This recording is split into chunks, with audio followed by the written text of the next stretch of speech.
لو بتاخد الدوا ده كل يوم هتبقى مدمن.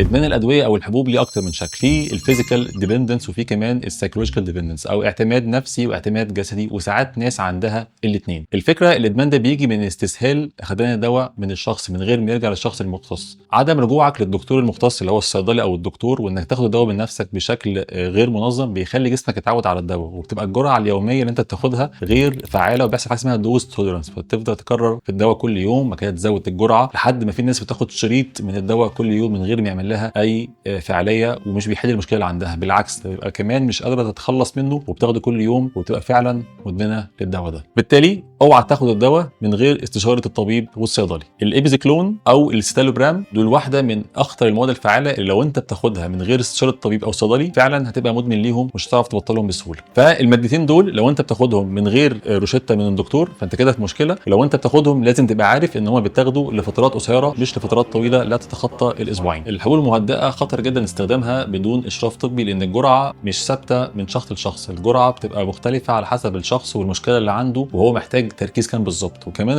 النتيجه بتاعت الادويه المهدئه ما بتبانش في ساعات، في ادويه كتير جدا مفعولها بيبتدي يبان مع الاسبوع الرابع، فبالتالي المريض من قعدته مع الدكتور بيبقى معرفه بالظبط ايه هو السكادول اللي هيمشي عليه وامتى بالظبط يبتدي يحس بتحسن من الاعراض اللي عنده. الحاجه الثانيه ان المريض لازم يتابع مع الدكتور كل شويه عشان يعرف الحاله بتاعته بتتحسن ولا لا، وهل وصل للحاله اللي هو المفروض الدكتور يستهدفها ولا لا. ساعتها الدكتور بيبتدي يسحب الدواء تدريجي واحده واحده عشان ما يحصلش على المريض اعراض انسحاب او سايد افكت خطيره او انتكاسه من توقف الدواء، فبالتالي الشخص اللي بياخد الدواء من نفسه ما بيبقاش عنده الباكج دي من المعلومات، فبالتالي بيحط نفسه في مشاكل كبيره جدا كاثار جانبيه او كتعود مفرط على الدواء من غير ما ياخد باله. لان اول حاجه الاحساس بالراحه بتاعها بيجي بسرعه، الناس بتحس انها في حاله افضل من قبل ما تاخد الدواء. رقم 2 الناس ساعات ما بتبقاش عارفه تمشي ازاي بجرعه مظبوطه، فمع الوقت الجرعه العاديه ممكن ما تبقاش مؤثره فبيزود الجرعه من نفسه من غير ما يرجع للدكتور. الحاجه الثانيه لو بدا يحس بتحسن وحاسس ان هو بقى في مود كويس ووقف الدواء مره واحده، هو المفروض طبعا يوقفه تدريجي، اعراض انسحاب الدواء بتبقى شديده جدا، بتدخله في صداع وممكن اكتئاب واضطراب في النوم،